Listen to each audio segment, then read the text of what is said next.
केदारनाथ में न केवल मनोज रावत चुनाव लड़ रहे थे, बल्कि केदारनाथ की पूरी जनता भारतीय जनता पार्टी के खिलाफ चुनाव लड़ रही थी। उनके धामी सरकार की जो कुनीतियाँ थी उनको खिलाफ चुनाव लड़ रही थी। वो इस बात से आहत थे कि कैसे उनके केदारनाथ जी धाम को दिल्ली ले जाने का कुत्सित प्रयास धामी जी ने किया।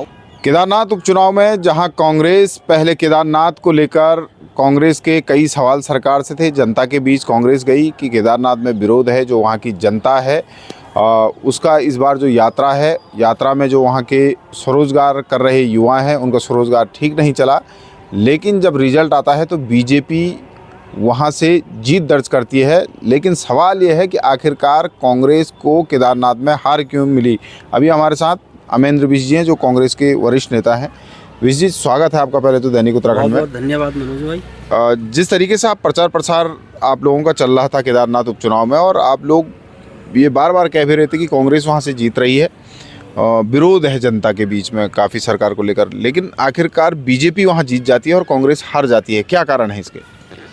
देखिए, केदारनाथ चुनाव के नतीजे को आप देखेंगे और केदारनाथ के चुनाव को अगर आपने कवर किया होगा तो आपने देखा होगा कि सत्ता का कितना दुरुपयोग भारतीय जनता पार्टी की सरकार धामी की सरकार ने वहाँ पर किया। मैं आपको बताना चाहता हूं कि आप थोड़ा सा देखिएगा कि केदारनाथ में इतनी शराब भारतीय जनता पार्टी की सरकार द्वारा बांटी गई, लेकिन एक पौवा तक किसी चुनाव के निर्वाचन आयोग के किसी अधिकारी ने नहीं पकड़ा। जो भी पकड़वाई गई कांग्रेस के कार्यकर्ताओं द्वारा पकड़ाई गई। कई बार ऐसे मौके आए जब कांग्रेस के कार्यकर्ताओं ने उनके गोदामों में होटलों में छापे मारे जहां शराब की खेप भरी पड़ी थी, और डीएम से, एसडीएम से, एडीएम से, थानेदार से सबको शिकायत की और बताया कि यहाँ करके शराब पकड़ी है, लेकिन फिर भी कोई वहाँ पर नहीं आया। तो आप समझ सकते हैं कि अधिकारी कितने दबाव में वहाँ पर था। तो पूरे मुझे लगता है कि उत्तराखंड की राजनीति के पूरे इतिहास में अगर आप सत्ता के दुरुपयोग का चुनाव देखेंगे तो जिस तरह से मंगलौर में इन्होंने दुरुपयोग किया था जब उपचुनाव हुआ था, उससे अधिक दुरुपयोग जो है केदारनाथ में सत्ता का हुआ है, अधिकारियों का किया गया है। निर्वाचन आयोग के अधिकारी आंख मूंदे बैठे रहे, न केवल आंख मूंदे बैठे रहे बल्कि सत्ता के लिए जो संसाधन जो भारतीय जनता पार्टी के प्रत्याशी के पक्ष में पहुंचाने थे उसमें मदद की। तो ये सत्ता के दुरुपयोग का चुनाव था। आप जानते हैं कि केदारनाथ में न केवल मनोज रावत चुनाव लड़ रहे थे, बल्कि केदारनाथ की पूरी जनता भारतीय जनता पार्टी के खिलाफ चुनाव लड़ रही थी। उनके धामी सरकार की जो कुनीतियाँ थी उनको खिलाफ चुनाव लड़ रही थी। वो इस बात से आहत थे कि कैसे उनके केदारनाथ जी धाम को दिल्ली ले जाने का कुत्सित प्रयास धामी जी ने किया। वो इस बात को लेकर के बहुत नाराज़ थे कि कैसे उनकी यात्रा को जो है डिस्टर्ब करके जो है दूसरे क्षेत्रों में मोड़ दिया जा रहा है। लेकिन जब रिजल्ट आता है तो भारतीय जनता पार्टी, सवाल यही तो है कि जब वहाँ पर विरोध था, केदारनाथ मंदिर को लेकर विरोध था, यात्रा को लेकर विरोध था, तो आखिरकार जब वोटरों के बीच में इतना विरोध था, कहाँ पर वो चूक रही कि आप लोग जो विरोध था उसको वोट में कन्वर्ट नहीं कर पाए? देखिए, हम लोगों ने चुनाव को पूरे निष्पक्षता के साथ, पूरे ईमानदारी के साथ चुनाव को लड़ा, बहुत कम संसाधनों में लड़ा। इन्होंने चुनाव में अथाह संसाधन झोंक दिए। इन्होंने जितना भी सत्ता का दुरुपयोग कर सकते थे उसका दुरुपयोग किया। इसलिए सत्ता के दुरुपयोग के कारण जनता को, मतलब इनका जो प्रबंधन था, मैं उस प्रबंधन की बात करूं, एक निर्दलीय प्रत्याशी को इन्होंने खड़ा कर दिया। जो नाराज वोट था वो उसको मैनेज किया उन्होंने कि ताकि वो निर्दलीय प्रत्याशी को पड़ जाए, और एक मैनेजमेंट इनका ये था। दूसरा इनका ये था कि पैसे से किस तरह से जो है वोट को ख़रीदा जा सकता है, किस तरीके से वोट को अपने पक्ष में किया जा सकता है।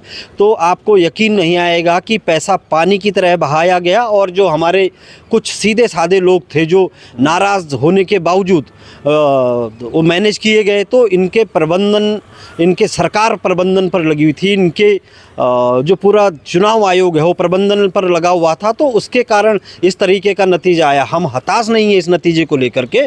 कांग्रेस पिछले चुनाव में 12,000 वोट लेकर के आई थी और हम आज 18,000 को पार करके गए हैं।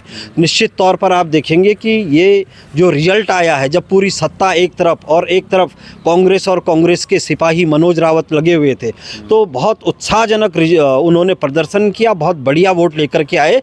और 2027 का जो चुनाव होगा होगा, मुझे पूरी उम्मीद है कि इतना धनबल वहाँ नहीं लगेगा और मनोज रावत जी बहुत अच्छा प्रदर्शन, इसी तरीके का प्रदर्शन करके वहाँ पर कांग्रेस की विजय पताका को फहराएंगे। यानी कि आपको लग रहा है कि जो निर्दलीय प्रत्याशी त्रिभुवन चौहान लड़े, उन्होंने आपके समीकरण बिगाड़े, लेकिन ये भी है कि अगर मैं भाई, जब आप कह रहे हैं कि 27 में हम विजयी वहाँ से विधानसभा पहुँचेंगे, जनता आशीर्वाद देगी, लेकिन 27 में भी तो फिर त्रिभुवन चौहान लड़ेगा, फिर तब नहीं बिगड़ेंगे क्या आपके समीकरण? नहीं, देखिए, इस चुनाव में भारतीय जनता पार्टी द्वारा उनको प्लांट किया गया और भारतीय जनता पार्टी के प्रत्याशी का और उनका दोनों का गले मिलते हुए और फूलमाला पहनाते हुए फ़ोटो पूरी मीडिया में आप ही लोगों ने उसको छापा है। और हम तो पहले से कह रहे थे इस बात को कि ये भारतीय जनता पार्टी की बी टीम का बल्लेबाज है, और वही चुनाव के जब नतीजे आए तो ये बात सबके सामने आ गई। तो सब जानते हैं कि भारतीय जनता पार्टी के लोगों द्वारा ऐसे कुछ लोगों को रोपा जा रहा है चुनाव में जो कांग्रेस को नुकसान करने का काम करे। आप देखेंगे कि टिहरी में जब लोकसभा का चुनाव था तो भारतीय जनता पार्टी के द्वारा ही बॉबी पंवार जैसे एक आंदोलनकारी नेता को रोपा गया, जिसका सीधा सीधा नुकसान कांग्रेस को हुआ। आप मुझे बताइए कि यहाँ केदारनाथ का चुनाव आपने भी कवर किया, केदारनाथ में ये निर्दलीय प्रत्याशी जो उन्हीं बॉबी पंवार के संगठन से जुड़ा हुआ है, उसका नुकसान किसको हुआ? कांग्रेस को हुआ। टिहरी में जो बॉबी पंवार को जो वोट मिला वो उसका नुकसान किसको हुआ? कांग्रेस को हुआ। तो ये भारतीय जनता पार्टी की बी टीम के रूप में ये काम कर रहे हैं। तो मेरा आप भाप नहीं पाए आपकी भाई, जिस तरीके जैसे आप बता रहे हैं कि हमारा भाई निर्दलीय प्रत्याशी से नुकसान हो सकता है हमें, तो क्या भाप नहीं पाएंगे आप लोग? आप तो लगातार वहाँ चुनाव प्रचार में थे। निश्चित तौर पर हम इस बात को भांप गए थे, लेकिन सत्ता बल, जो पैसे की जो ताकत होती है, तो आप जानते ही हैं कि निर्दलीय के पास संसाधन नहीं थे, लेकिन भारतीय जनता पार्टी द्वारा हमको ऐसा लगता है कि उनको संसाधन उपलब्ध कराए गए। और जो केदारनाथ का जो नाराज वोट धामी से था, धामी जी की सरकार से था, भारतीय जनता पार्टी के प्रत्याशी से था, क्योंकि भारतीय जनता पार्टी का प्रत्याशी का वहाँ कोई योगदान नहीं था। भले ही वो 10 साल विधायक रही, लेकिन उनका, आप भी पूरे क्षेत्र को घूमे, मैंने वहाँ आपको भी देखा, आप जैसे बहुत साथियों को देखा, लेकिन कोई एक काम आपको वहाँ नहीं दिखा होगा आशा नौटियाल जी का जिसके आधार पर वो वोट मांग सके। तो उन्होंने एक चुनावी प्रबंधन के तहत ऐसे व्यक्ति को आगे खड़ा किया ताकि उसकी मदद करके, उसके आर्थिक रूप से मदद करके या उसको अन्य संसाधन उपलब्ध करा करके उस नाराज जो वोटर है उसको उनकी तरफ डाइवर्ट किया जा सके, और भारतीय जनता पार्टी अपनी इस साजिश में सफल हुई है। पहली बार ऐसा देखा गया कि कांग्रेस के सभी बड़े नेता एक मंच पर थे और एक साथ चुनाव लड़े। इसके बाद अब निकाय के चुनाव है, फिर पंचायत के चुनाव है, फिर 27 भी करीब है। आपको लगता है कि जिस तरीके से मिसमैनेजमेंट इसको कहें या जीती हुई सीट कांग्रेस हार जाती है, जीती हुई बाजी कांग्रेस हार जाती है, तो 27 में कैसे लड़ेंगे आप लोग? या आपको लगता है कि नए सिरे से आप कांग्रेस को फिर नई प्लानिंग और नई रूपरेखा में कांग्रेस को तैयार करने की ज़रूरत है? देखिए, कांग्रेस केदारनाथ का विधानसभा का चुनाव बहुत मजबूती से लड़ी, एकजुट होकर के लड़ी, और भले ही हम इस सीट को हार गए हैं, लेकिन इस बात को लेकर के हर कार्यकर्ता में आत्मविश्वास है, उसका हौसला बड़ा है कि हमारे सब नेताओं ने मिलकर के जान झोंक करके इस चुनाव को लड़ा है। तो निश्चित तौर पर हमको लगता है कि कांग्रेस इसी ताकत के साथ आने वाले समय में सारे चुनाव को, चाहे वो पंचायतों के चुनाव हो, चाहे निकायों के चुनाव हो, चाहे 2027 का विधानसभा का चुनाव हो, हम एकजुट होकर के लड़ेंगे। और जिस तरह से अभी, चूंकि ये जो केदारनाथ का चुनाव था ये एक सीट का चुनाव था, तो वहाँ सत्ता पूरी तरह से पूरा उनका जो संसाधन था, पूरा उनका जो नेटवर्क था, उसको उन्होंने पूरा फोकस किया। अधिकारियों से लेकर के, पटवारी से लेकर के, और सचिव स्तर तक के लोग वहाँ काम कर रहे थे सत्ता के लिए। तो जब इस तरह पूरे प्रदेश में चुनाव होंगे, चाहे वो पंचायतों के होंगे, चाहे विधानसभा के होंगे, चाहे निकायों के होंगे, तो उस समय उनका जो ये तंत्र है, ये तंत्र एक दिशा में काम नहीं कर पाएगा। सब जगह चूँकि चुनाव होगा तो हम इनको आसानी से इनसे लड़ सकेंगे। अच्छा, आपको क्या लगता है कि कांग्रेस को समीक्षा करने की ज़रूरत है? जिस तरीके से बीजेपी भी पहले भी आरोप लगाते आई और चुनाव के बीच में भी बीजेपी ये कह रही थी, तर्क दे रही थी कि कांग्रेस के पास भाई संगठन ही नहीं है अब तो उत्तराखंड में, तो इसलिए हम बीजेपी जीत रही है। तो क्या आपको लगता है कि समीक्षा करनी चाहिए इस पर? देखिए, कोई भी चुनाव जब हम लड़ते हैं उसमें हार हो या जीत हो, चुनाव की समीक्षा तो किसी भी राजनीतिक दल को करना ही चाहिए। भारतीय जनता पार्टी अपनी जीत की समीक्षा करें और हम अपनी हार की समीक्षा करें और उस समीक्षा को से सबक लेकर के हम आगे बढ़ें।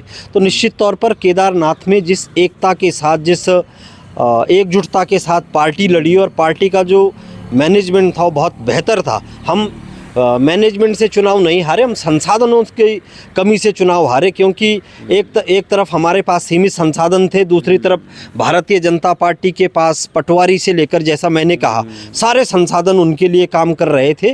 तो ये संसाधनों की हार है, ये प्रबंधन की हार नहीं है।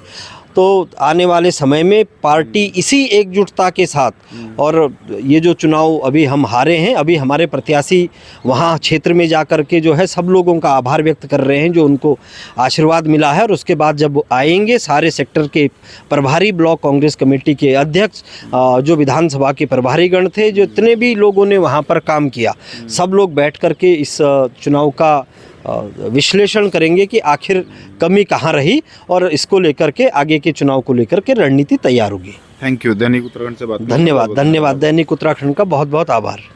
अमरेंद्र विज जी हैं हमारे साथ, वरिष्ठ नेता हैं कांग्रेस के। उनका साफ कहना है कि मैनेजमेंट की वजह से नहीं बल्कि संसाधनों की वजह से कांग्रेस हारी है, क्योंकि जिस हिसाब से उनके सामने सरकार चुनाव लड़ रही थी और बार बार वो इस चीज़ को केदारनाथ उपचुनाव में कह भी रहे थे कांग्रेस के नेता कि हमारी लड़ाई सरकार से है। तो उनका कहना है कि जिस तरीके से सरकार के जो संसाधन थे उस हिसाब से कांग्रेस के पास संसाधन नहीं थे। हालांकि उनका ये कहना है कि हमारे नेता एकजुट होकर लड़े हैं। जो आने वाले निकाय चुनाव हैं, उसके बाद पंचायत चुनाव और 2027 का चुनाव, वो एक साथ होकर लड़ेंगे और पूरी तरीके से 27 में भी उनकी सरकार आएगी, निकायों में उनका प्रदर्शन अच्छा रहेगा। और साथ ही उनका ये भी कहना है कि जो निर्दलीय प्रत्याशी जब केदारनाथ में लड़ते हैं उससे कांग्रेस का कहीं ना कहीं खेल बिगड़ा है। देहरादून से दैनिक उत्तराखंड के लिए मनोज चौहान।